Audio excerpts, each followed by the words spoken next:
আসসালামু আলাইকুম।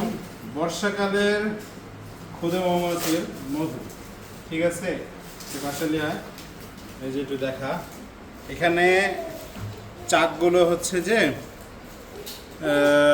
মাটির দেওয়ালের ভিতর থেকে বের করা হয়েছে, আর হচ্ছে একটা খেজুরের গাছের ফোকর থেকে বের করা হয়েছে। মধুটা হালকা টক মিষ্টি লাগতে পারে, তবে আমি নতুন অবস্থায় খাইছি তো ওই সময় তেমন একটা বোঝা যায়নি। তারপরেও আমি বলতেছি মধুটা টক মিষ্টি লাগতে পারে, ঠিক আছে?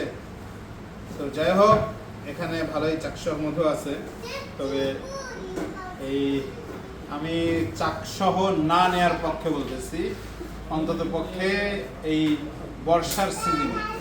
কারণ হচ্ছে এই বর্ষার সিজনে আমরা চাকের মধ্যেই পোকা পাচ্ছি, ঠিক আছে? মৌমাছির একটা রোগ আছে এই, যেটা হচ্ছে যে ওই সময় চাকের মধ্যেই হয়। তো এই জন্য আমি বলবো যে চাক সহ না নেওয়াটাই বেটার, কারণ এটা 1-2 দিন যে কুরিয়ারে যেতে যেতে আপনার কাছে পোকা লেগে যাইতে পারে। অলরেডি আমি 2-1টা কিন্তু এরকম কমপ্লেন পাইছি। আর যেহেতু বর্ষাকালের মধু টক মিষ্টি মধু হবে, এটা হচ্ছে যে তিলের ফুলের মধু, বিশেষ করে এখন তিল, ভুট্টা, বাঙ্গি টাঙ্গি আমাদের এদিকে আছে, তো এই মধুগুলো হবে ইনশাআল্লাহ।